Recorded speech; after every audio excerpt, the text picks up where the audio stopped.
Hello, Okay, yeah, right. that sounds much better. Yeah, how you doing, mate? Yeah, that's fine. So as we were trying to say, when you were younger, you used to play for Spurs, didn't you?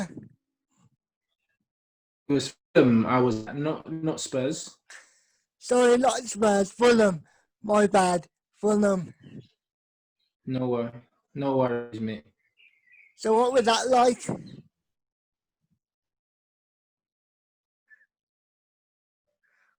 What was that like? It was good. It was fun, mate. To be fair, like when you're young, though, when you're really young, I don't think I don't know. You're just playing football with your friends, you know. So that was always it. That from a young age, I always just wanted to play football. That was just my main focus. So like I took it really seriously, and then I got like a really bad injury at 15, which kind of set me back. And then after then, it was just a bad time. It was injury after injury. Do you know what I mean? It was like that, man. But I don't know. I enjoyed it. You know what I mean, I enjoyed playing football like at a high level. It's one thing that, yeah, that it makes me happy in it, knowing that I got to the point where like I was playing football for money. Do you know what I mean? Like not a lot of people get to that level. So it's always nice to kind of have done it, even though it didn't go as I wanted it to. But yeah, yeah, at least you got to live out your dreams to some sort of extent. Because not many people get to do that. Exactly. So I'm always proud of that, and it makes me happy. You know what I mean? So yeah, it's something that I have, and no one can take that away from me. So yeah, man. No, it was good times, man. It's good times. Obviously, being injured and all your mates are out playing, and you're in the physio room is not it's not ideal, and it's not a nice place. Like footballer will tell you, especially at the top level. I can imagine it's even worse when you're playing with in big stadiums with loads of fans and there's loads at stake and you can't help your team and your mates are out there. It must be tough being injured and having to watch everyone else. But yeah, man, it's just part of the job, I guess. So, so would you say, was you depressed for a long time, or did you get over it quite fast? Well, not get over it, but did you accept it quite fast? Sorry, mate, I didn't quite get that. Do you know when it was told you probably can't play professional anymore? Yeah. Were you depressed, or did you uh, have the mentality of Was that was I depressed? Um,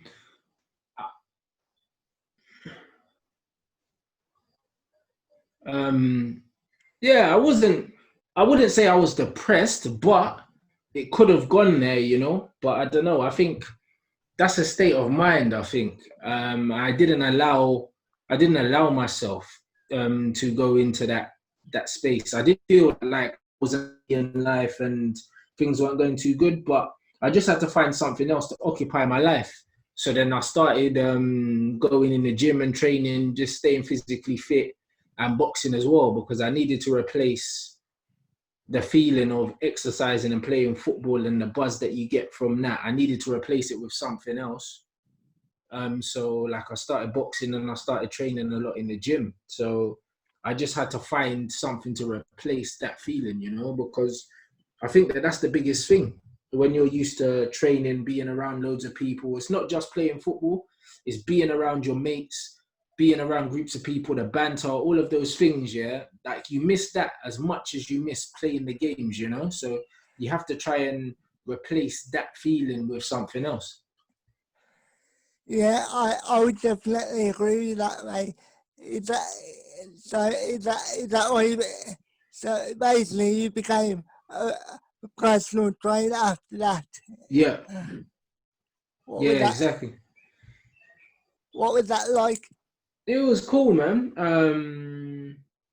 It was cool, and that's what I mean. I needed to be. I'm quite a social person, in it. Like I like.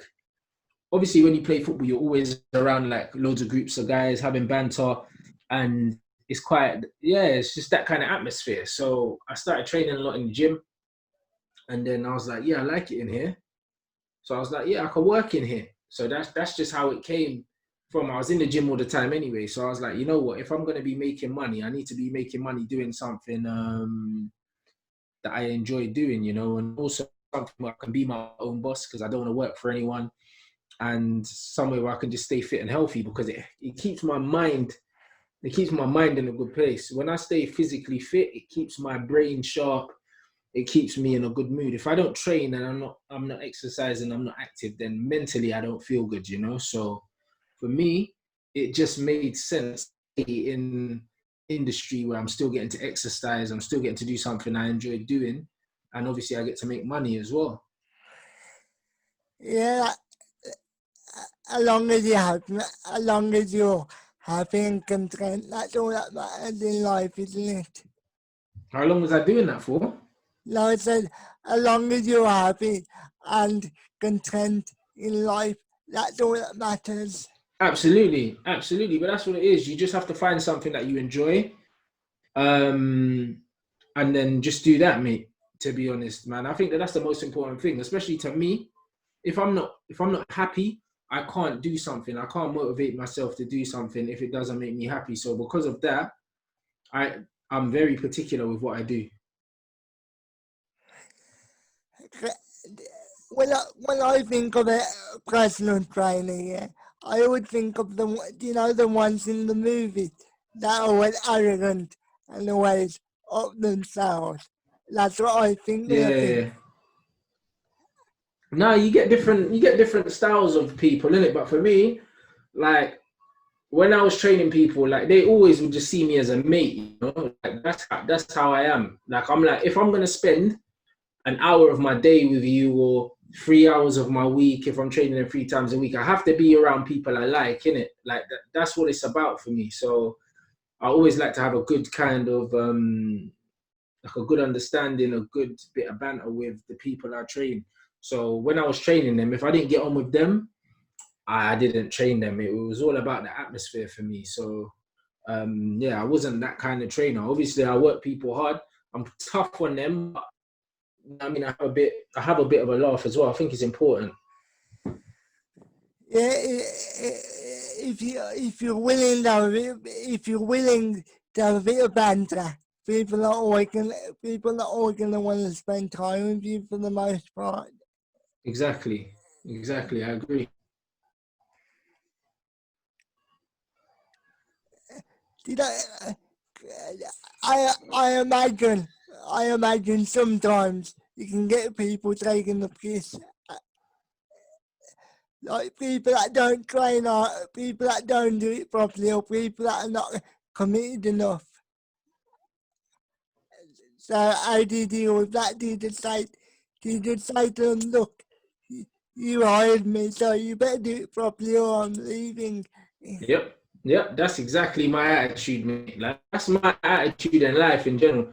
Like if I ask somebody to do something for me or I'm paying someone to do something for me, it's because they're more qualified than me. So I'm gonna listen to them, you know? So I would never have a client pay me money and not do what I tell them because then you're wasting my time and you're wasting your money. You know, so I've always pretty much been like that. You're paying me because I know better than you. So just do what I tell you to do, and it's fine. Like that's just all it is, man. I think it's common sense, man. So I'm very much like that. If they're not training hard enough, I'll be on to them. And then if I still see they're not training hard enough, then I'm off, man. I'm not gonna hang around because it's a waste of time. Like I do care about helping people. That's my personality. Like people see, like I've done loads of stuff for charity and stuff like that. I'm the kind of person I do like to help people, and I do feel better after helping people. So, like, if I feel like you're not allowing me to help you, it's not just about the money. I could be helping someone else. Yeah, yeah, man. Yeah, man. You, you, what I can gather about you're all about helping the community and people like that. Pardon me? From what, from what I can gather about you're very much a community person, like, yeah, like, you Yeah, want, absolutely. like, can I remember when you were having your boxing match?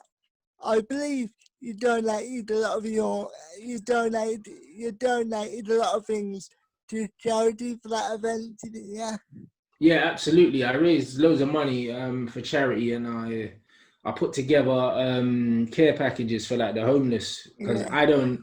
That the thing is, loads of people have certain charities that are close to their heart, and for me, I just don't like homelessness. You know, like I don't feel like especially in this country, I don't think that there should be anyone sleeping on the street, you know? So, like, it's something that always upsets me when I see it. So, every year, I'll always raise money and I'll do stuff for the homeless and make sure that they've got food, especially in the winter, they've got like hats, gloves, scarves, like clean underwear, stuff like that, toiletries. So, like, I just put together packages and I just go with my friends and I hand them out. So, yeah, when I did my fight, I raised loads of money and put loads of my money towards it as well. And yeah, and I did that. And yeah, I do one every year. I've done it every year for the last 3 years now. So yeah, I'm very much about the community, and I also work with my local council, working with kids that are either have just left school, are in school looking for work, helping them get employment and stuff like that. So I do loads of stuff with my local council as well, man. So I like to be involved. yeah, yeah. I really respect that kind of thing. Sometimes when you become a person with some sort of some some sorry some semblance of name, people can use it for negativity. But I'm proud of the fact that somebody somebody from your somebody with your platform is using it for positivity. Yeah, I feel like there's no point having the reach that I have and stuff like that if I don't use it to kind of to make some sort of change, you know, to help people or to help a certain circumstance. Like if I could lend my voice to anything that I feel is important, I would do that. And that's what people will see me. I'm outspoken about a lot of things that I feel strongly about, you know, because I feel like there's no point having my platform and not using it to either educate people or to try and help people. Like I don't see the point of just having it for the sake of having it. So I always try and do my part. Yeah, yeah, that's very cool. That is very cool, man. Honestly, I really respect you for that. No, I appreciate it, man. Obviously, people know you from football, but you used to do political topics as well. Yeah.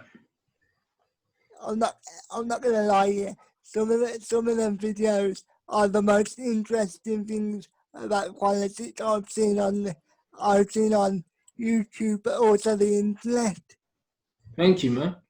Thank you, bro. Like, not a lot of people. It's funny. Not a lot of people from the football community have seen that stuff, and that's some of my most viewed content. Like, I did a series with Vice that got like over 25 million views worldwide.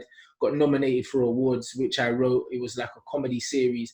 So I've done loads of stuff like that. So it's funny when a lot of people that don't know me before YouTube see me, they see that I've got verified social media accounts and all these other things. They're like, oh, he's part of the media and like I'm some paid actor or trained actor or something like that in the football world. And I just find it hilarious because I'm just a football fan who just happened to be good at other things. And I did other things before. And then I came into the football world, started making content, and people liked it as well, you know? So, like, all my football content is just me speaking about my club. And even when I was doing this political stuff, I was still going to football games just as a normal fan. And I just wasn't on camera. That's all it was. So, the political stuff, again, I'm engaged in what's going on, and that's just another part of my personality. I'm not a person that feels like there's only one side to anyone. Loads of people like loads of different things. Loads of people like more sports than just football. Loads of people like music. Loads of people, maybe they like animal documentaries and stuff like that. People like loads of different things in life. And I just think that it's important to kind of just to open your mind up and just be open to taking in loads of different types of information. Yeah, yeah. That's why I started doing this interview series. 'Cause I love to hear people's stories and pick up information. That's why, even though I'm asking you basic questions, that's why I'm just listening to what you say. Because I just wanna learn more about people's stories. Yeah.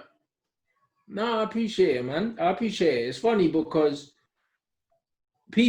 when people see you online, they assume that they know who you are, or they assume that they know a lot about you. But the honest truth is, people only see what like you allow them to see, and it's very little. Like, if somebody knows your opinion on one thing, that doesn't mean that they know you as a person. And I think a lot of the time with my platform, especially because people get my opinions on certain topics, they think that they know me as a person, and like it couldn't be further from the truth, because a lot of the people that think that they know me, people that actually know me, see me as a completely different person. So it's mad. So I want to take it back just as me. What would it like growing up with your brother, with your in the same household, supporting two different clubs? Can I Yeah. It was cool, because you know what it is, yeah. United was super dominant when I was growing up, so I always had the last laugh. It's only recently, in the last 3 or 4 years, that my brother's actually had something to kind of even be happy about. Like, so the whole of the childhood, I completely own that. So it wasn't a problem. My brother, how he is, you see him on the camera, that's exactly how he's in real life. He's loud, talks a lot, always messing around. Like, that's just who he is. And I'm the quiet one of the two. Like, I'm the quieter one that I like kind of just mind my business. Just, if we're in a room, you'll always hear him and you won't really hear me. That's just how it is. We're two opposites, kind of like that. You know what I mean? But we just understand each other. So it's funny that there are some similarities, but then there are a lot of differences. Like, when people hear him speak, they know he's my brother. Like, they say, "Oh yeah, he talks like you." But like, we shared a room for like 13 years, so of course there's a lot of mannerisms, things that I say that he says, because he's heard me say it growing up. And do you know what I mean? We're around each other, so vice versa. How he speaks, how I speak is very similar, and then we kind of will sound similar, because there'll be certain things he says that I pick up, and certain things that I say that he picks up. So it was cool. And then it's nice that we're both doing really well as well, coming from the same house. So it's always good. I bet, I bet your mother is really proud of you. Yeah. My mum's loving it, to be fair. My mum is loving it. So it's always very good. And the good thing is, we made it both on our own, doing our own thing. We didn't make it together. He didn't make it off being my brother. Like, I started making videos before him, but when he started making videos in his own right, like, we never used each other. We didn't make videos together to kind of grow each other's following. We both made our names separately, and we built up our own following separately. And then people started tagging us in videos, saying, "Yo, this guy is copying you." Like, people used to message me all the time, say, "Yo, this guy's copying you. His stuff looks like yours." And I was like, "Yo, that's my brother, chill." And then that's when people started to realize, wow, like, we're actually related. But before then, it's like people were like, "Yo, this guy's copying you," and I was just like, "No, that's my brother. That's why he talks like me." Do you know what I mean? So, like, no, it's pretty cool, man. I like the way that we did it. We did it separately, though. Yeah, yeah, man. Cause you see certain relatives on social media, and they're very reliant on one another, and they don't have any original personality of their own. So when they do try and go solo, nobody really cares, if you know what I mean. Absolutely. So it's nice to, in our own right, like, we can stand on our own, which is cool. And then obviously when we come together, then we've got two separate fan bases, and then obviously our fan base crosses over as well. So nah, it's good. It's good for content. So, but I imagine once people found out he went to Prague, it gave them a lot of, it gave them a lot of, anime, it gave them a lot of, it gave them a lot of material to really say, why you're not a Man United fan, because he's obviously a Spurs fan. So Yeah, uh, people obviously accuse you of being a Spurs fan. yeah.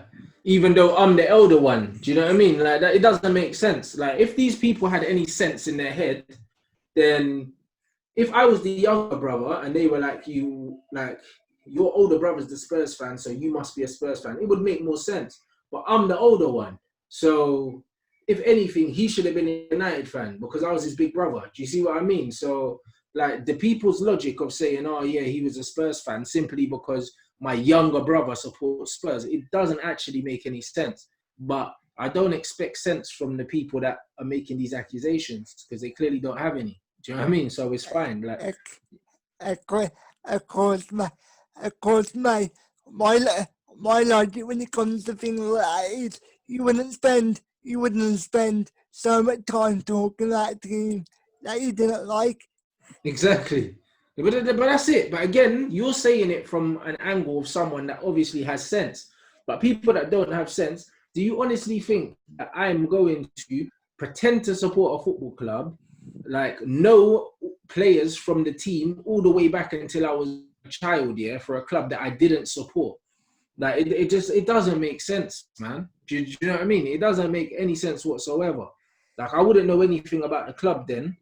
Like even when we were doing the quizzes, the Manchester United quizzes over lockdown, like the football quizzes, I was smashing them. So how am I getting the right answer to Man United quizzes? Yeah, if I'm not a Man United fan, again, it doesn't make sense. If they put it as a Tottenham quiz, there's no way I would have got the answers. So you know what I mean? They accuse Mark of being a Forest fan, but Mark knows more about United than most people I know.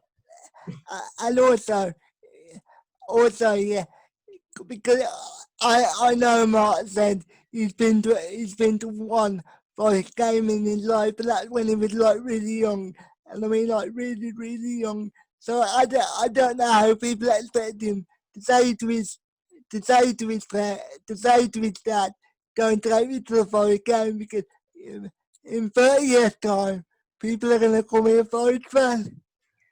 Yeah, absolutely, man. But I don't know. When you're younger, it depends on what your family's like. They won't take you Yeah, to of course, of course. specific games depending on where you live, innit? Like when I was growing up, I wasn't in a position to go to football matches because they were expensive and also they were out of the way anyway. So like I didn't go to football matches growing up apart from like going to see Jamaica. Like when Jamaica used to play in at QPR Stadium in Loftus Road, I went to a few Jamaica games. But other than that, I didn't go to Premier League games. I went to England games because I was a I was a ball boy at Euro '96 for England. So I was at Euro '96 as a ball boy. So and also because I lived in the borough of Brent and that's where I grew up, where Wembley Stadium was. Sometimes we used to get free tickets to go to Wembley, so I used to go and watch England play. But I didn't actually go to any. My first Manchester United game, I would have been like 8 years old, maybe a bit older actually. No, I'd say about 10, about 9, 10 years old, because my sister went to university in Manchester. My sister is 10 years older than me. So when she was in university, like I went up to Manchester to see her and she took me on the Manchester United tour, took me to a football match. That was my first football match. And I was, 10 years old when she was in university as a student. So I didn't go to a United game till I was 10.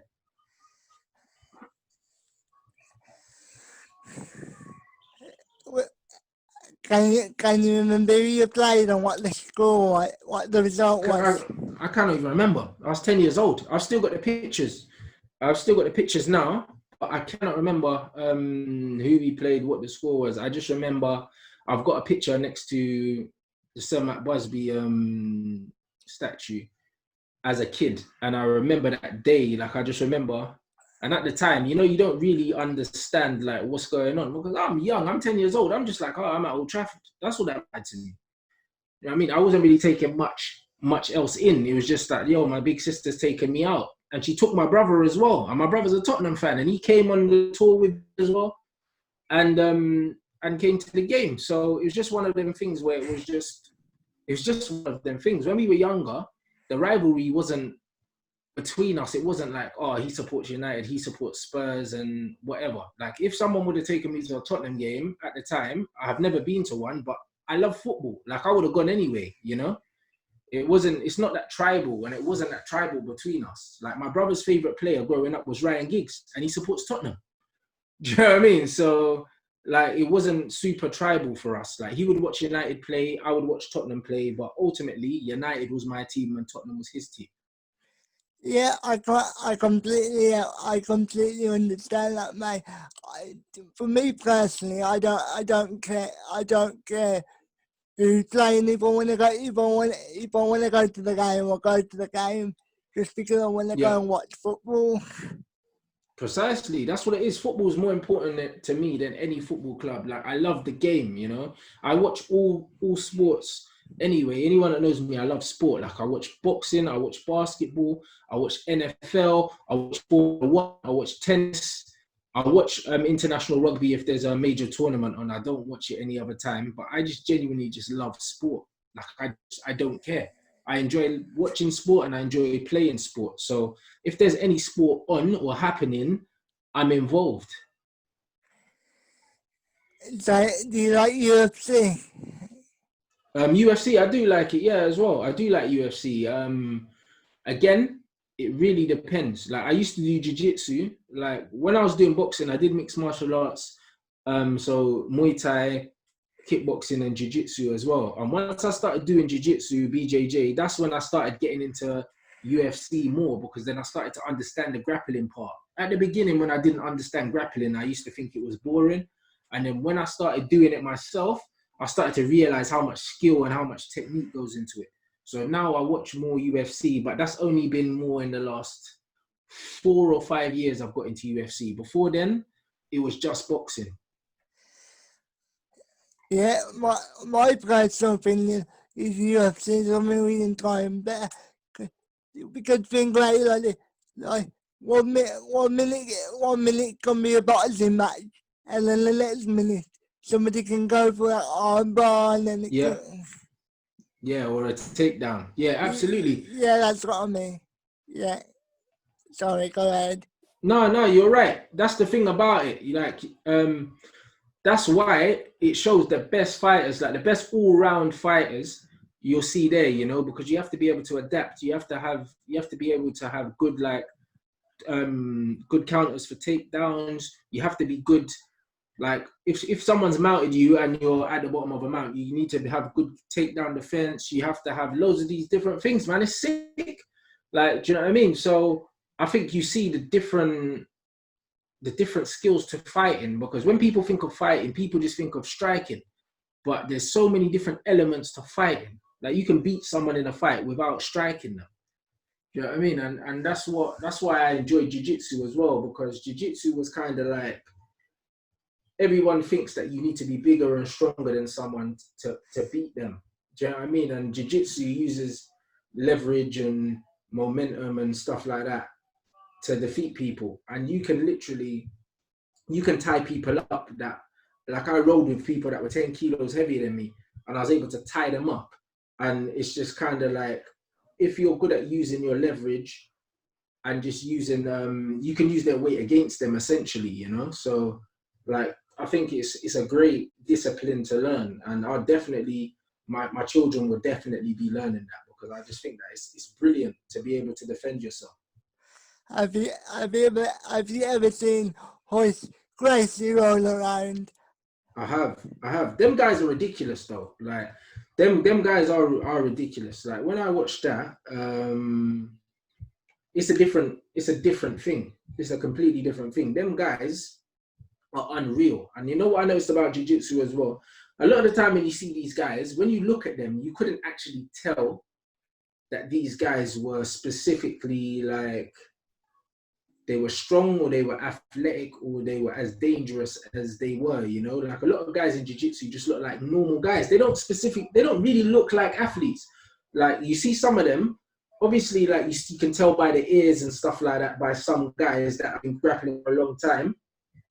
But if their guys haven't got like the cauliflower ears and stuff like that, like the rugby players get, some of the guys you can't even tell, man. Like you'll see the guy walking down the street, just look like a normal little slim guy, not going to do anything to you. And then you get on the mats with these guys, and they're tying you into a pretzel, man.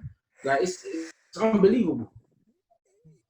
Yeah, like literally the hardest person in the room can be the quietest person in the room. The person that has to try it like it's hard.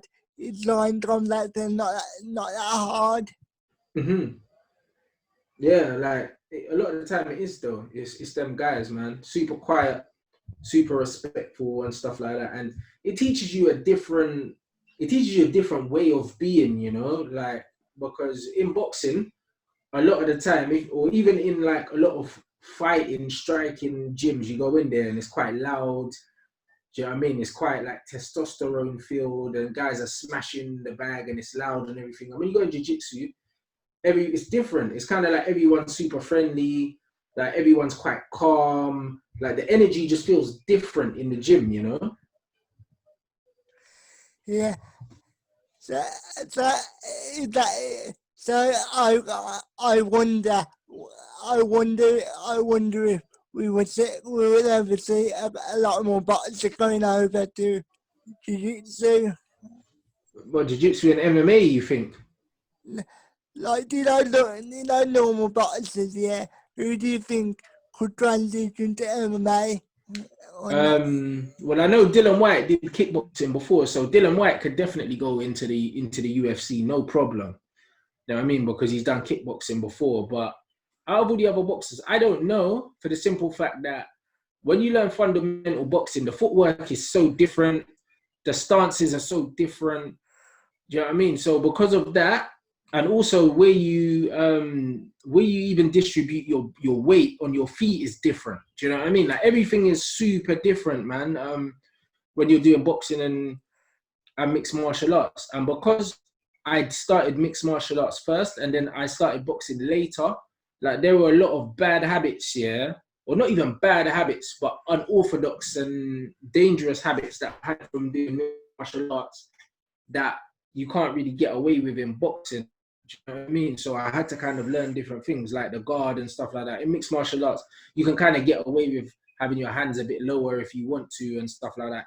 In boxing, you can drop your hands, but it's different, isn't it? Like it's not so they're just little things, man. So I don't really know. I don't think the two things I don't think they translate well. I think they're so different. I think people just think, oh, because you're kicking, it's the same thing, but it's not, man. You know what I mean? Only having to look out for a punch in boxing, and then in UFC having to look out for a takedown, a knee, a kick, an elbow, a punch. Do you know what I mean? There's so many different things that you have to be aware of, or even someone just sweeping you and taking your feet from underneath you. Exactly. That's exactly what I wanted. That's exactly what I wanted to say because I'm fed up of trying. I'm fed up of trying to tell people that they're not the same. Like they're not the same thing. Mm, We, you still get them. You still get these people thinking that you can, that if you can do boxing, you can do MMA, and and they're yeah. not, and they're not the same thing. All you have to do is look at James, Tony. Yep. It's true. James Toney was a ridiculous boxer, but boxing's not mixed martial arts. You know what I mean? It's not. You know, when you're boxing, you only have to look out for two gloves hitting you in the face. Like it's not the same. It's not the same. The distancing's not the same. The footwork's not the same.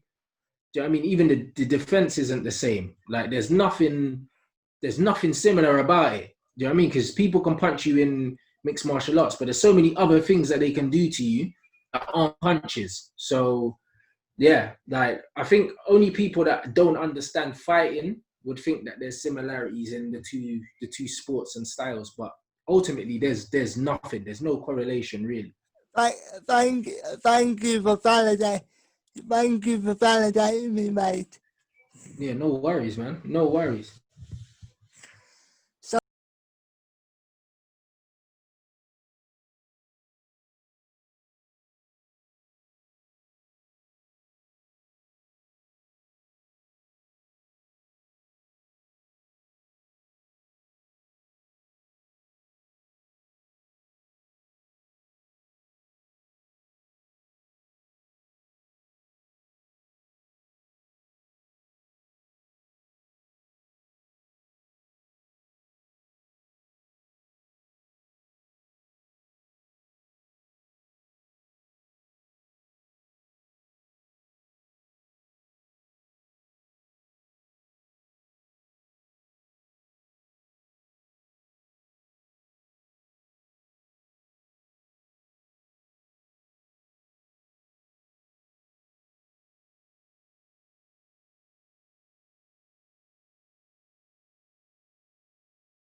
okay. Yeah, no worries. So where did you meet Flex? Yeah, I met Flex at Manchester United game, man. It's funny because I used to just always see him outside Old Trafford, like trying to like with his microphone, like stopping people for fan cams and stuff like that. At the time, I didn't know what he was doing.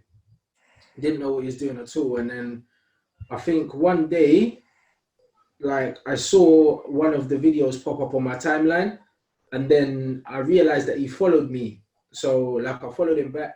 We started talking and stuff like that. He knew who I was already. And yeah, we were just chatting. Like, and then I kept seeing stuff. And then I said to him, "Yo, like we should do something together." I've already got like a big following on social media, and obviously I've done stuff in the media before, and obviously I'm a big football fan. So yeah, I wouldn't mind getting involved doing some stuff. So we just agreed. He just said, "Yeah, jump on a fan cam and stuff. You can start from there." Did the fan cam. Fan cam went viral. Loads of people were saying, "Yeah, like get him on more often, etc., etc., etc." And I just said to him, "Let's just do a football show." At the time, no one was doing one like that. And I was just like, "Yeah, let's do a football show, and we can just sit down and just discuss football." So we decided to do it, and then the show started doing really well. The channel started picking up numbers as well, and then yeah, it started like that. But me and Flex didn't know each other away from the United stand before them. A lot of people think we are friends and before, and that's how it happened. But no, it wasn't like that at all. We literally met each other, and then we just get on really well. That's just how it was. But like, it wasn't like we had a previous friendship before. So do you know before you started on with, do you know before you started doing your football show, yeah, was this before AFTV and all of that stuff, or was it while it was AFTV around at Yeah, that time? AFTV were around. Yeah, absolutely. AFTV had already passed 500,000 at the time when I met met Flex, and Flex had just started on the United Stand, maybe like a few months before. And I think the United Stand were on about 150k or something at the time, 150, 160k. Like just starting out, really. Do you know what I mean? Just starting out. And then, yeah, so I'd heard of Arsenal Fan TV. Obviously, I knew what they were, but I wasn't aware of the United Stand at the time because the United Stand weren't the biggest channel at the time. So I'd heard of the other channel, but I hadn't heard of the United Stand at the beginning when I met Flex. So I kind of saw that as a challenge, and I said to Flex, I said, like we should do a show. Like we should definitely do some stuff together because we can have the biggest channel. We can have the biggest channel in the world. I told him, and he looked at me like I was mad at the time.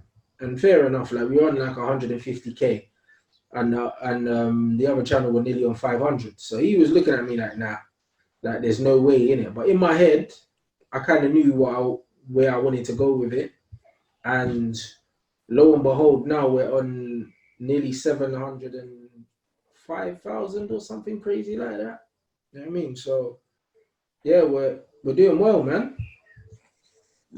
Yeah, the reason why I said that is because obviously IFTV has this reputation of being a, let's just say a crazy fan, fan, fan cam channel, yeah. So did you see their fan comes in and say, oh, I don't want to do that because people are going to perceive me like this, or did it care? Oh, with what? With the fan cams and stuff. Yeah, I don't care about that, mate, because the honest truth is, yeah, there's no difference between a fan cam or when somebody calls up MUTV after a Man United game and is having a rant on the telephone, or if someone calls up Talksport and they're having a rant on the telephone. There's no difference. The only difference is with a fan cam, you're outside the stadium, so you're actually one of the fans, you're on the ground with them, and also you don't charge people because when people call MUTV or when they call Talk Sport, like they're not free phone calls. So essentially, you're paying to go on the show, you know. Whereas with our show, it's free for people. They just turn up, they can have their say, and also we don't put down the phone on callers or something like that if we don't agree with what they say. Like they can openly express how they feel, and everyone can have an opinion on the channel, you know. So I feel like it's a lot more inclusive, and you get a lot more of a realistic feel about how things are. yeah, that's what I personally that's what I personally like about farm camps. That some of them are really raw and authentic, and it's something I would actually say in my real life on on these on these radio shows. Obviously, you can't really say an awful lot, and as you say, if you say something that they disagree with, they can easily hang up on you. Even if you're making a solid argument, even if they don't agree with you, as you say, they can hang up on you. Yeah, exactly, and they do that. You know what I mean? I've seen it on MUTV, etc. When people are calling in and they might want to say something, maybe about the Glazers or something like that. Like I've seen the phone hung up on them. Like I've seen it happen many times. That will never happen on the channel. Even if people don't agree with me or I don't agree with them, like we always give them a platform to have an opinion, you know, because what people don't understand is, yeah, we take the fan cams and then it's up to us to download them or upload them even. We could easily get someone to do a fan cam and say, you know what, we don't like what they're saying and just not upload it. We could, but we don't do that. So this idea that fan cams are trying to, fan channels are trying to spread agendas and stuff, we literally don't spread any agendas because we let everyone have an opinion and all the opinions are different. They're not all the same opinions. So we're not trying to force people to believe a certain way. All we're ever doing is giving our opinion. Like the opinion of the person on the channel is always their opinion. It's never the opinion of the channel. The channel doesn't have an opinion. Like the channel is just for everyone else to have one. That's why it's a fan channel. Yeah, I I just want to make it. I just want to add something. I, I, I just want to make it. And sometimes people can actually question in order to set you up. Yeah. With me, yeah, that's not what I've tried to do. I'm just curious. Bro, listen, I'm happy to answer any question, man. I'm a smart guy, bro. I can tell if someone's trying to set me up. Do you know what I mean? So it's not an issue. Like, it's not an issue at all, man. I'm more than happy any questions, bro. Like, I actually don't have a problem with it. Like, what people see from me, what you see from me is exactly who I am. What you see is what you get from me all the time. Like, that never changes, man, and it will never change. Yeah, you want to hear something funny? Well, not funny, but really stupid. Some Yeah, people, some people, some people compare you to troops just because you talk like him, like you talk with a lot of slang. yeah, of course, but it's ignorant, bro. Like, Troops is from the same part of London that I'm from. Like, Troops probably lives about 20 minutes from me in the car. So it's not really strange that we might say similar words because we're from the same part of the country. Do you know what I mean? So it's very silly. It's very silly and it's very ignorant because the people comparing me to Troops, yeah, like tend to be people that aren't from London, don't understand London slang, London culture, and it's almost like all of you lot are the same. But me and Troops are nothing alike. We don't speak alike. Like we don't even think alike. So we don't articulate ourselves the same way. So there's actually no similarities between me and Troops, apart from the fact that we're both from a similar part of London. So certain slang words we might use that are the same. But in terms of if you closed your eyes, you could clearly tell the difference between me and Troops. We don't sound anything alike. I know that, mate. I just wanted you to comment on it because I'm fed up with people asking me to ask you about it, so I just wanted you to comment on it. No, absolutely, mate. Absolutely, no problem. Me personally, I don't care how you talk. Like, if you come out with a good opinion, I write it. If you don't, I find it shit. Yeah. Bro, the thing is, yeah, like I don't mind. I'm more than happy to have a disagreement or a difference of opinion with someone. I don't care about that. Like nobody's gonna agree with someone 100% of the time. Like even your best mate, you're not gonna agree with them 100% of the time. We're human beings. But I just feel like in today's society, like people aren't allowed to have an opinion that's different to you. Because if they do, people just want to go out of their way to kind of censor people or to stop them from speaking or whatever. Like they don't want other people to have an opinion, you know? And I think that that's unhealthy. Also, yeah, I see people. Basically, what I'm saying, I find, yeah, I find, yeah, the people that have to talk the loudest genuinely don't have a good opinion. It's, did you hear what I said or not? It's that.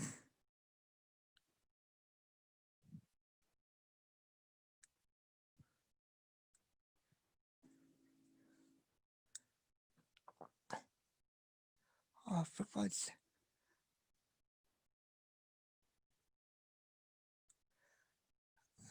Hello, mate. Hello. I can hear you. I can hear you. I can hear you. So, I assume you didn't hear what I said, no. No, no, no. Uh, Go again, mate.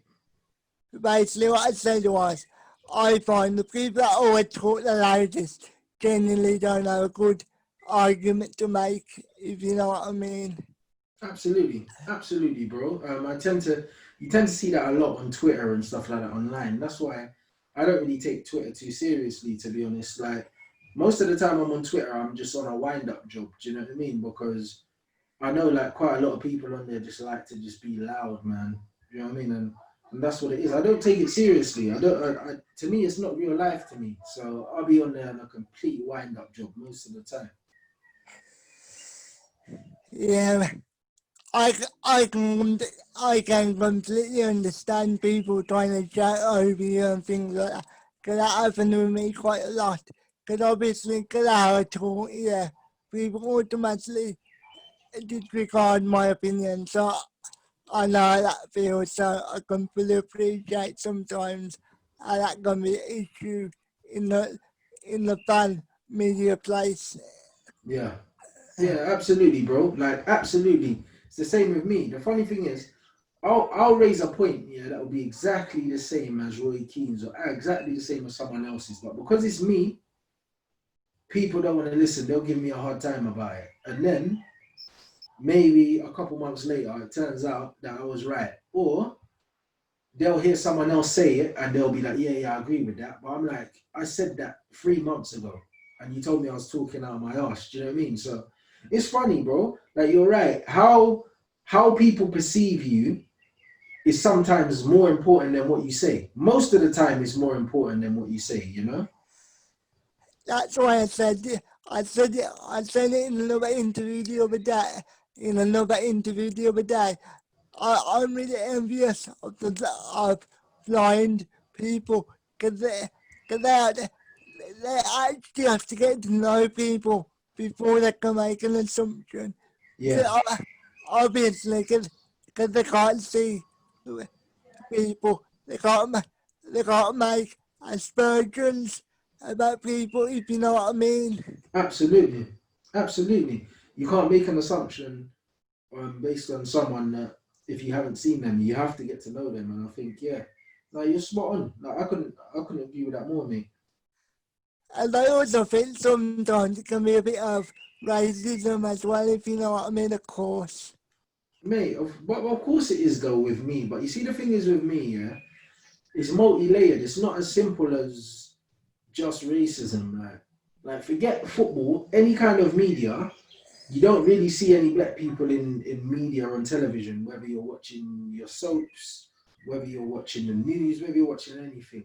Do you know what I mean? Like, even when you watch Sky Sports, like, there's not really any black presenters. Match of the day, there's no black presenters. You get Ian Wright go on there every now and again, but really, like, it's Gary Lineker and Alan Shearer. It's always a white face. So, like, in the media in general, you don't really see people that look like me. And then on top of that, if you do, then they tend to be from like the middle class and speak differently to me. So when people see me and then they hear the slang and they hear all of these things, they automatically disregard my opinion when actually I'm near enough a straight A student. Like, I'm very smart. Like, I did really well at school. And the thing is, people totally disregard me as someone that's not articulate or not smart because of how I speak, when actually I'm more intelligent than most of the people that I come across that look nothing like me and sound nothing like me. But again, these stereotypes just come, they just come with the territory, you know? Like, if you're from where I'm from and you look how I look, bro. So obviously I'm always fighting against that. And then when I've got an opinion as well and I've got a strong opinion, like, a lot of people just don't like it. They just don't like it. They don't know how to handle it. Do you know what I mean? And I don't know, man. Like, I'm not gonna change. It doesn't bother me. So I don't make the rules, man. You know, but I know what the reasons are. Otherwise, though, I can say, don't ever change, mate. We love you as you are. Be yourself. No, I appreciate it, man, and I absolutely wouldn't. I wouldn't change. I wouldn't change. Like, that's not who I am, bro. I can only be myself. But I can only be myself. I can understand where you're coming from to a certain extent. Obviously, I can never really know what it's like to be racially abused. Obviously, but I know what it's like to be looked down upon because of how you look. Obviously, because of my disability. I'm Yeah. not. I'm not trying. I'm not trying to say that. Right? You know what I'm trying to sound like? Bro, I understand you 100%. Understand you because people will look at you and based on your condition, yeah, your disability, people make an assumption of you as a person when they don't know you. Do you know what I mean? Like it's the same thing, bro. Like it's not exactly the same, but I can sympathize with it, and I understand how you could understand what it's like for me. Do you know what I mean? So yeah, absolutely, bro. Like if you're marginalized in society, it's a similar struggle, you know. So I do get it, like 100%. I get it. Yeah, I think I think you would understand. You're probably one of the most intelligent people in the footballing platform, to be honest. In No, my opinion. I appreciate that, bro. Yeah, man. I appreciate that, man. You know what I mean? But yeah, I worked hard, man. It's been 4 years, you know. Like a lot of people think that this has just come out of nowhere because of how quickly everything's gone well for me, bro. But it's been 4 years, and I've been working hard, man. I've been working hard. So, like, no, I definitely I appreciate that, man. You know, for somebody like me with a disability, yeah, Yeah, because basically I want to try and do both. I want to be on the internet side and the mainstream side. Do you yeah. think that do you think that would be possible with my disability? Yeah, absolutely. Like there's nothing stopping you in that sense, bro, because you're a smart guy, bro, and you've asked some good, interesting questions. To be fair, I've done interviews and nobody's asked me questions like this before. Like I've probably told you more. You probably know more about me than anyone else out there now that didn't know me before because you asked the right questions. I'm the kind of guy, if you ask the right questions, you'll get everything out of me. So the way you asked the questions have been very good.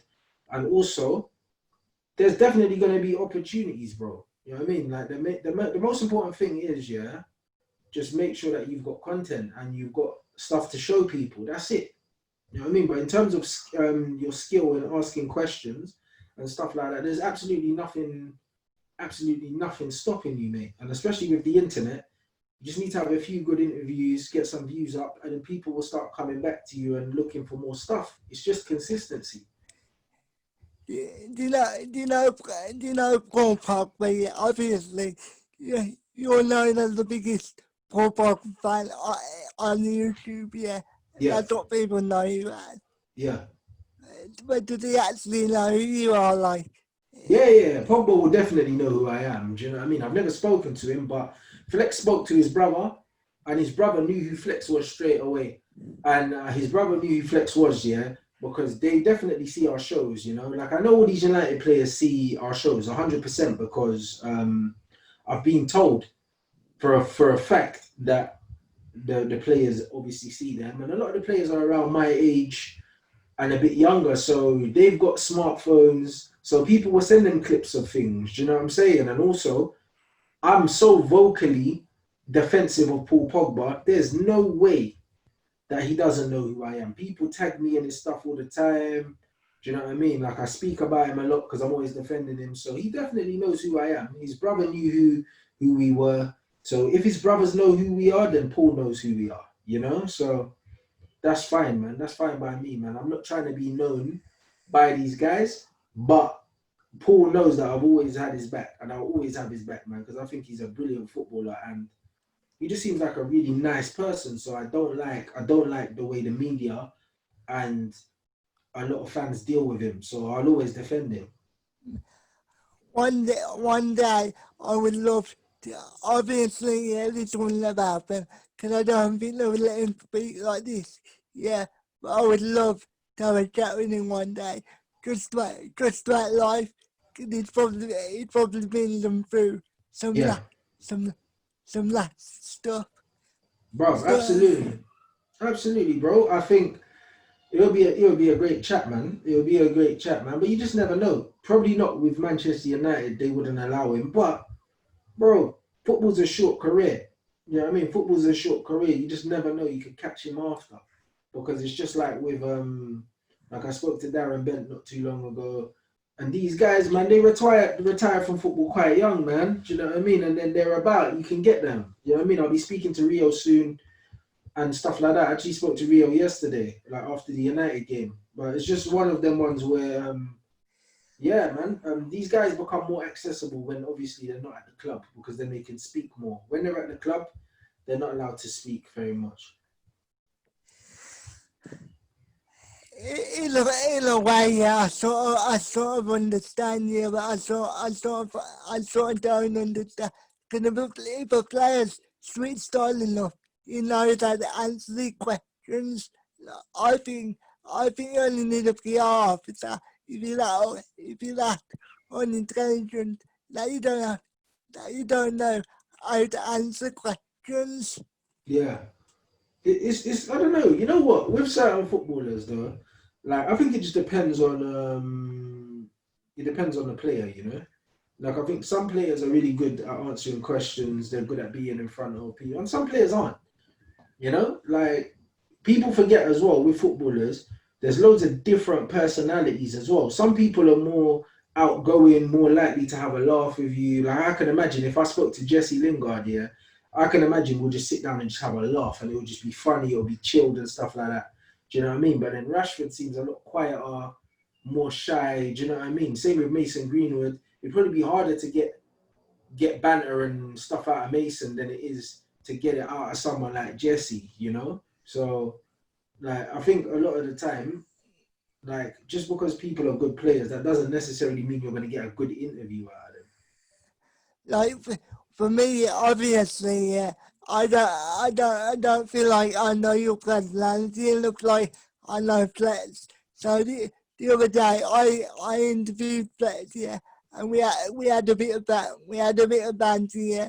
But obviously, I don't know what you consider banter, what you take seriously, and what you don't. So that's why that's why sometimes you have to adapt. You have to adapt your interview style for some people. Absolutely. Yeah, absolutely.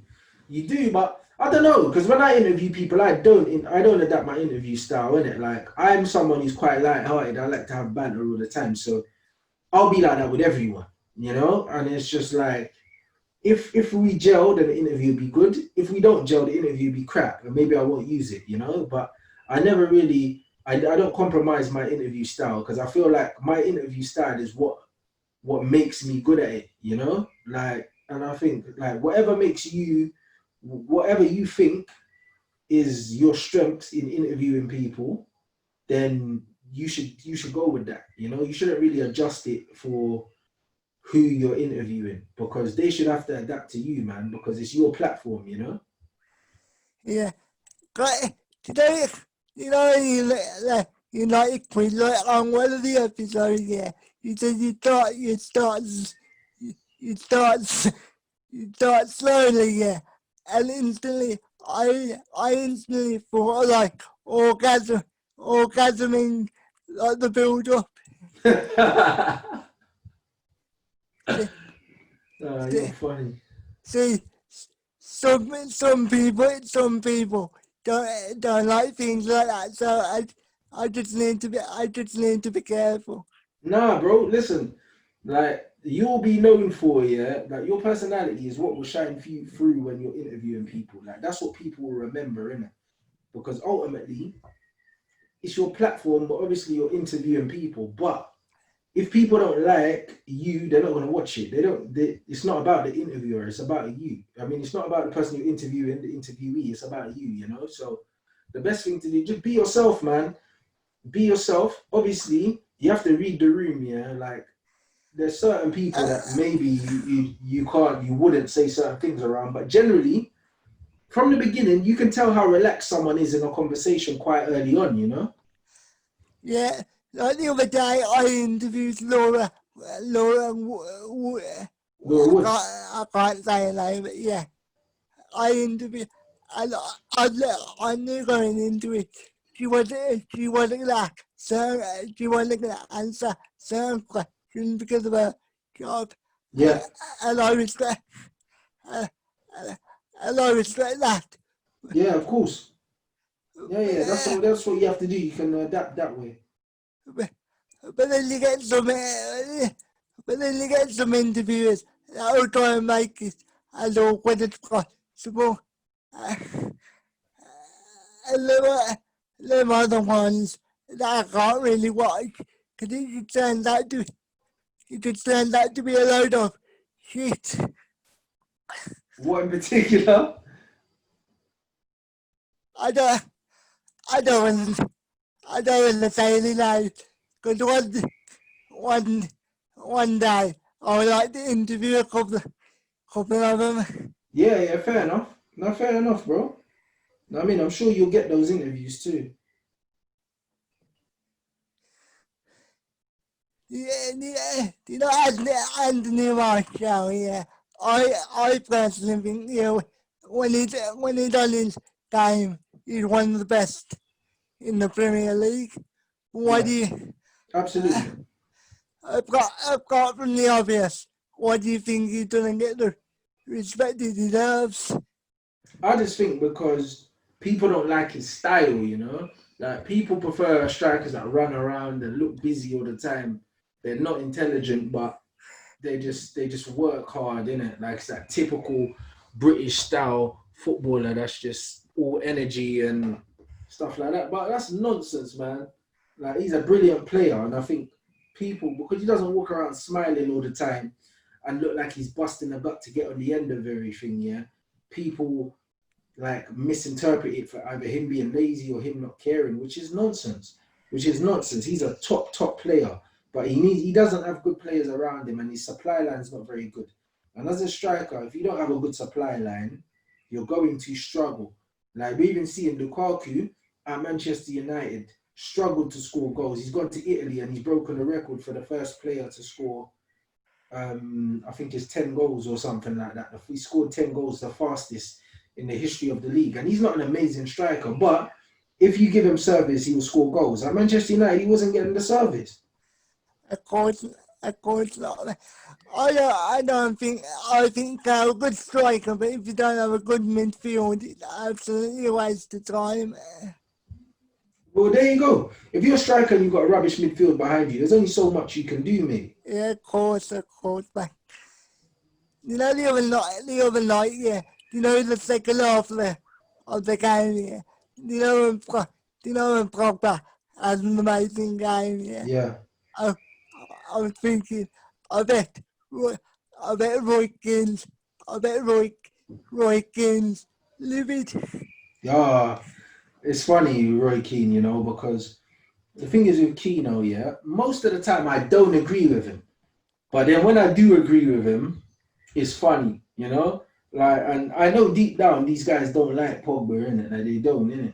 It's kind of like they're looking for an excuse or a reason to slay him. And then when he does well, they'll compliment him, but they don't compliment him too much. It's kind of like a backhanded compliment. They're all like, yeah, well, we know what he can do, but this, but that, but that. There's always a but. They can't just praise him and just let it go. There's always a but. And I don't really like that, to be honest. So it was great that he had a good game and he effectively won the point for us. And I'd love for him to have a good, strong finish to the season so a lot of these guys can just shut up. Because whether he's playing or not playing, they're always talking about him. And they've done so much talking about him when he hasn't been playing that there's no other player in world football that gets spoken about more than him when they're not playing. And that tells you how good he is. I think, I personally think it's disrespectful to the other members of the team, but obviously they probably like it because that means they can underperform and get away with it. Yep. But that's what it is, though. Like, there's so many players in that Manchester United team that have been able to hide behind the fact, yeah, that everyone's talking about Pogba. They just hide behind it. You know what I mean? So a lot of them get away with throwing up horrible performances because everyone's talking about Paul Pogba no matter what. Rain, shine, sleet, snow, it's always Pogba, Pogba, Pogba. So there's loads of guys throwing up below par performances. Nobody wants to talk about it, man. So a lot of guys are getting a free ride and an easy life because of having Paul Pogba in the team. So they should thank him. Yeah, I do wish sometimes Paul would have the personality of that sometimes. I don't know though. I don't think so, man. Do you know what I mean? I don't think you can be that. You can't be that cocky, yeah, and that loud. Do you know what I mean? Like with the personality of a Paul Pogba, man, people would absolutely hate him even more. Do you know what I mean? Like Paul Pogba is a quiet guy, doesn't really say much, and people still hate him. So imagine if he came across really loud and arrogant and self-assured, man, they'd hate him even more.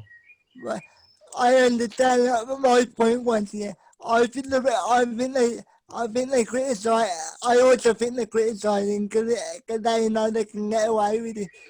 Yeah. Because No, you're spot on. I agree, mate. I agree. You're right. He doesn't ever respond. And because he doesn't respond, I think that they keep doing it, you know? So, no, you're 100% right. I never actually thought of that, but you're spot on. with all due respect, that I thought that was pretty hard. I thought that was pretty obvious. I'm surprised you never thought of that before. No, I didn't think of that because I just thought, yo, they're going to keep going for Pogba anyway because it's kind of like, why not? Like, he's a big player. You know what I mean? But I didn't think that, right, if he responded, maybe they would stop. Didn't think that really. Do you know what I mean? Because in my head, I just know the personality that he is, and I just know that he's very much just about his football and about his business. He doesn't really care about those guys. So yeah, now it would be interesting to see if he did fire back at these guys, what would happen. To be honest, they wish they could have half of the career that he had already. Exactly. But exactly, man, he's won it all. He's won it all pretty much. Do you know what I mean? Bar the Champions League. He's won And it all. and the Individual accolades as well. Like he won the under 20s World Cup. He got player of the tournament there. Like he's got loads of individual accolades as well. Like as well as team accolades. He's done pretty much everything, man. So yeah, man. I think they're definitely jealous of him. There's definitely an element of that. okay, right. A couple more questions and I'll let you go, mate. No worries, brother. I want to talk about the eye test. Yeah. I think, I think the eye test is brilliant because obviously your eyes don't lie. You can tell somebody crap by the first 2 seconds you watching them, or like maybe 2 seconds is a bit too short. I would say more like five, more like five. What would you say? How long do you need to watch somebody before you can determine that they're crap or that they're brilliant?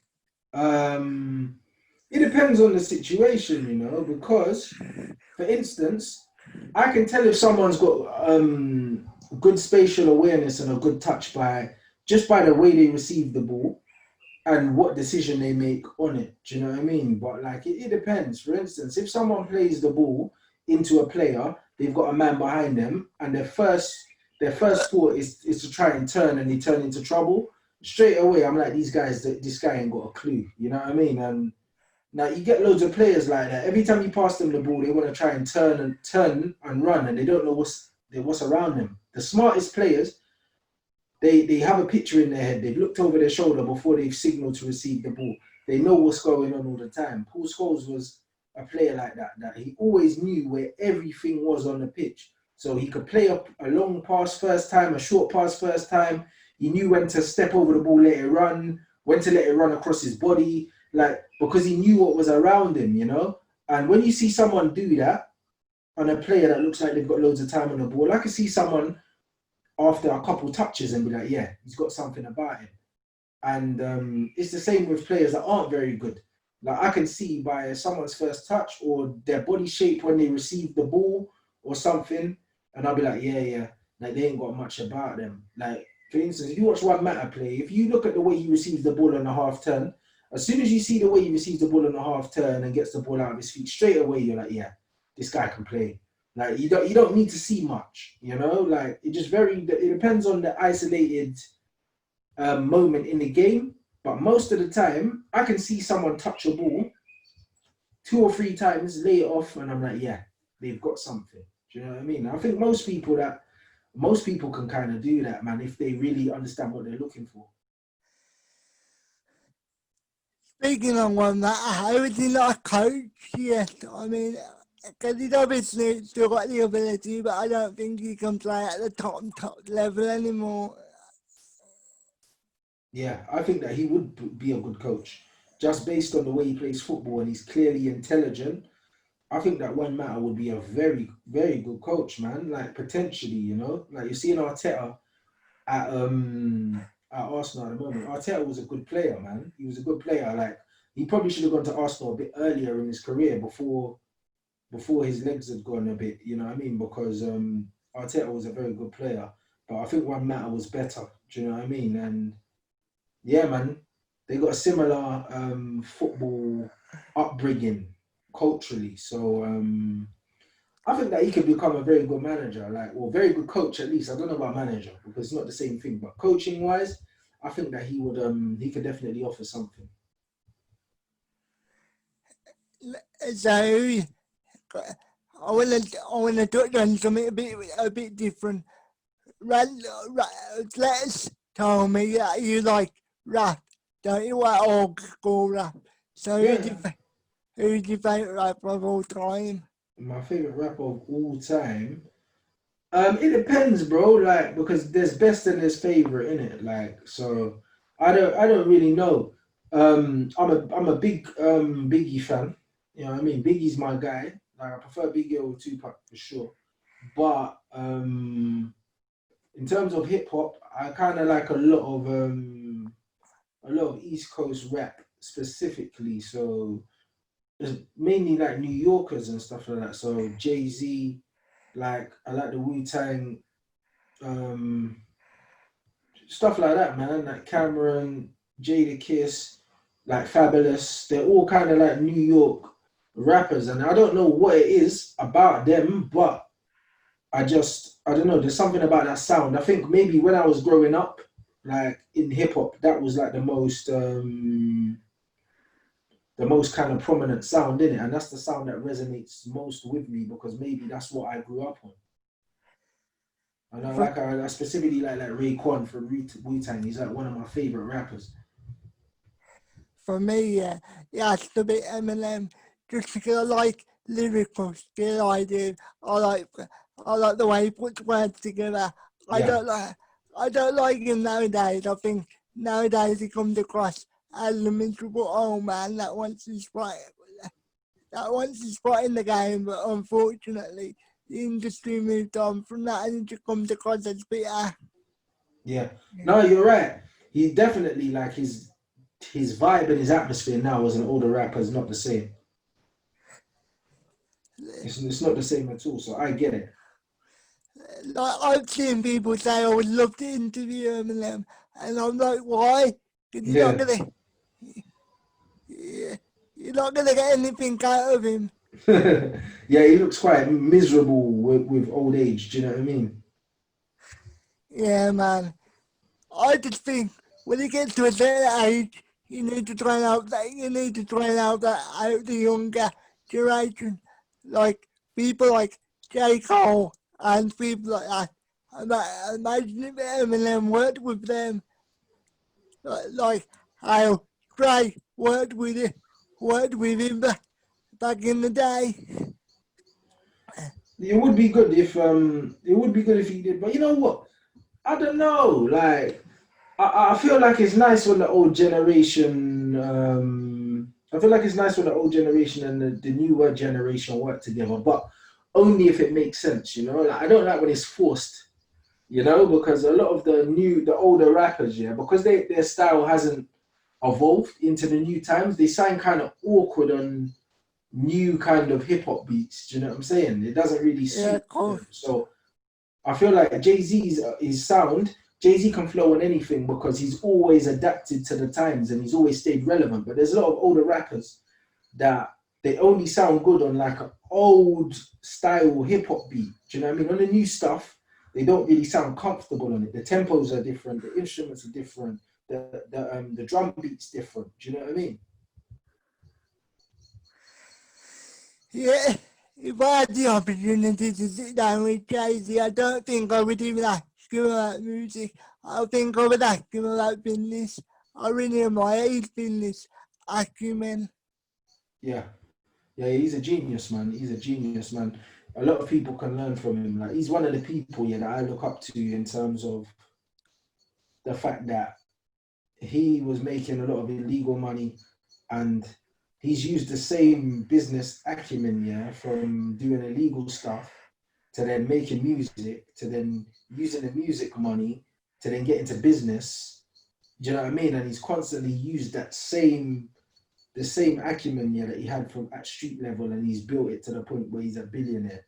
Do you know what I mean? And a lot of people, even they might start off with more money than him, but because they don't have the business savvy, and just always want to learn and be open to surrounding himself with the right people, they'll never get to his level. So what he's done is admirable. It's the same with 50 Cent as well. 50 Cent's got his own money now. Like he doesn't even have to put music out because he's got such good investments. And them kind of guys that have their own money, they don't have to rely on putting music out all the time to have money in their pocket or touring all the time to put money in their pocket because they've got money coming in from other places. I think it's admirable, man. Like I respect it. But I personally feel Jay-Z Jay-Z starting to get a bit like Michael Jordan and trying to pander to the white people, if you know what I mean. Maybe I'm just looking at him wrong. What do you mean?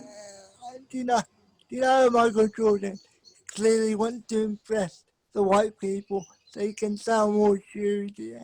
Who, Michael Jordan? I think Michael Yeah. Jordan, yeah, was quiet during his time of playing. Yeah, he was very quiet during his time of playing politically because I think he just wanted, yeah, he wanted to keep his fan base happy. Do you know what I mean? And some people are like that, you know, and that's fine. Like that was it was a good business move for him, you know, and he might have lost him some fans, like, but I'm sure he won't care about that, you know.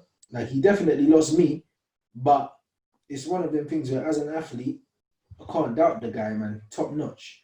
But I do question some of his decisions. But again, like that's everyone's character is different. People are motivated by different things, you know. Sometimes for people, money is more important than like social issues to certain people and stuff. Whereas with me, I'm more about my people. I'm more about their people, and about society as a human being, as opposed to just money. Like, do you know what I'm saying? So it comes down to individual characters. But I personally feel like you either got to play one side or the other. You can't play both sides whenever you feel like it. Because there's plenty of people that try and play both sides when it suits them. Yep, absolutely. Yeah. But the people, the real people, will always recognize who them people are. Sometimes it's better off to be a kid rather than to stand up, even though in the long term, I would rather be the person that stands up and stand for something. Yeah, yeah, for sure. And I respect that. I respect any person, yeah, that understands and puts society before their own personal needs, you know? Like the world, as a human being, I feel like the world is always bigger than you, innit? Like it's never about just me, man. Like it never is, man. There's loads of stuff going on with like racism and stuff at the moment. And the reason why I speak out on it, yeah, is because I want to have children, yeah, in a society where it's better for them. Like my mom always said, and like my mom sees what I do, and my mom always says to me, like your granddad fought, your grandma fought, I've fought for certain things for you lot to have certain things, and you guys are still fighting now. I don't want your kids to still be fighting, you know? And when I'm out there and I'm saying what I'm saying and I'm trying to facilitate change, I'm thinking about bringing my children into a world that's better for them so they don't have to struggle the way my mom did, my grandma did, and I did. Do you know what I'm saying? So it's not just about me. I could be completely quiet, yeah, not want to annoy certain parts of the fan base, certain demographics of fan base that they don't really like me, but they tolerate me. Like there's a lot of people that like me as long as I'm only talking about football. And then as soon as I start talking about something else, yeah, that makes them feel uncomfortable, all of a sudden they don't like me anymore. I could easily play the line and just be like, I'm not going to say anything because I don't want these people to turn on me. But honestly, like the future of my children and the world I want them to grow up in is way more important to me than the opinions of people that don't really like me, you know? Yeah, man. Like the best example I can think of is people like Muhammad Ali. As soon as he stopped speaking, people loved him because he wasn't saying anything too controversial anymore. That, that that's why I love to champion in him now because he can't obviously he couldn't speak, but for the end of his life. When he was young and he was active, he was very outspoken, wasn't he? He Yeah. refused to go to he refused to go to war, and then he changed his name to Muhammad Ali. Yeah, and you know what's funny about Muhammad Ali? Yeah, when he was alive, a lot of people hated him, and a lot of people that don't know anything about Muhammad Ali, I know a lot about him because he was one of my granddad's heroes. So, like, I grew up like either seeing my granddad talk about him, or my granddad showing me fights, or my granddad had his book that I later read, and stuff like that. And the thing is, when you're young, you're politically active and you're very outspoken. Yeah, especially as a black man, people don't like you, innit? That's just what it is. And if you're talented and you're good at what you do as well, like he is, people do not like you. And when he was alive, because he had a lot of affiliations with like the Nation of Islam and other black activists and stuff, he was very disliked. But as he started to get older and he was less active, people then start to look back and say, "Oh yeah, he was such a great guy." And then obviously after he passed, loads of people talk about him in a fond way. But actually, when he was alive and he was active, he wasn't very well liked. Do you know what I mean? And you don't tend to be very well liked as a black man, yeah, if you stand for something and you have a voice, you have an opinion, and especially if you're confident with it as well. Like there's a certain demographic of people that just will not like you, innit? So like it takes a big man to say, you know what, forget these guys, I'm just gonna be myself unapologetically, man. Like it takes a lot. So do you like Stormzy from that aspect then, or do you think he just, or do you think, what do you think? Do you like Stormzy from that perspective? I like him a lot. He's always been outspoken about stuff like that, and I really respect it. And because he's independent, he can be like that. You know, he's in a very, very good position that he can speak his mind, and because he generates his own money, and he's not owned by a company or something like that, nobody can cut off his money. You know, and I think like a lot of black people, they're afraid to speak out about certain things because they're afraid to lose their jobs, and that's just what it is. But me, I don't work for. If I work for a Sky or something like that, do you think I could be as vocal as I am about racism and oppression of my people? Now, I couldn't say that. I couldn't say what I wanted to say because they'll sack me. You know what I mean? Even the other day when Gary Neville made like a statement to do with like I think it was to do with it was like a political statement to do with like the government or something like that. And then there was a disclaimer from, I think it's David Jones or something. One of them guys was like, "Oh, these are the views of Sky, and these are not the views of Sky, and this, that, and the other." And they kind of distanced themselves from the comment. You know, like a lot of the time they want to distance themselves from political statements. Well, absolutely, but I know that. Do you know what I mean? And that's why for Yeah, of people like me, course. they hate people like me, bro. Do you know what I'm saying? So it's just one of them ones where I'm fortunate enough here that I've got my own platform so I can be vocal and I don't have to worry about someone sacking me because you can't sack me from my own thing. Do you know what I mean? So I'm fortunate. Obviously, I'm not worth 200 million like Stormzy. However, I've got my own platform and I generate my own income. So I don't have to worry about someone potentially telling me, yeah, I'm just going to cut your money off. All right then, Rants. One more question, and then I'll let you go. How do you want to be remembered? No, sorry. How, who is Rants? Like, what do you want people to think of when they think of Rants?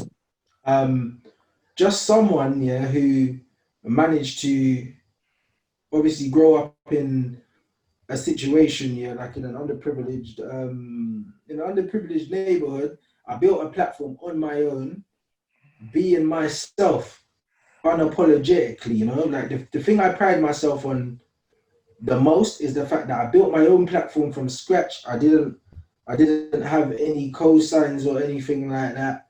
Like nobody helped me to get to where I am. Like I literally built it just off being myself. I didn't have to conform to any stereotypes. I still wore my tracksuits. I still wore my baseball cap. I still used my slang.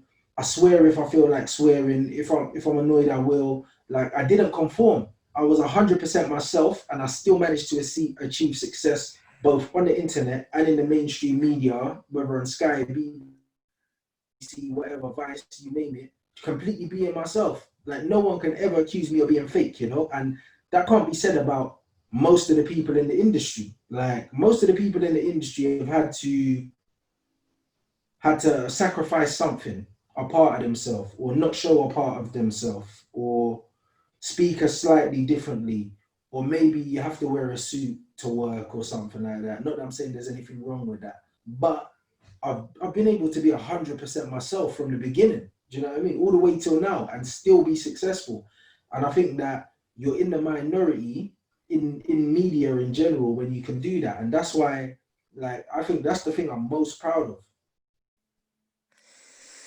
Yeah, I just want to apologize for earlier when that troops question, that I think like it was a stupid question, but somebody asked me to ask you, so I just thought I would do it. So I Nah, but apologize. that's cool. That's cool, bro. Because even like with me and Troops, yeah, when you look at the range of topics that I cover, like I can talk about politics, I could talk about all these different things, not just football. Do you know what I mean? Like people can sit down and have multiple conversations with me. Like I have range to the content that I make, the topics I cover. When I tweet, I don't just tweet about football. I tweet about loads of different things. So it's mad for someone to compare me to someone else in the space.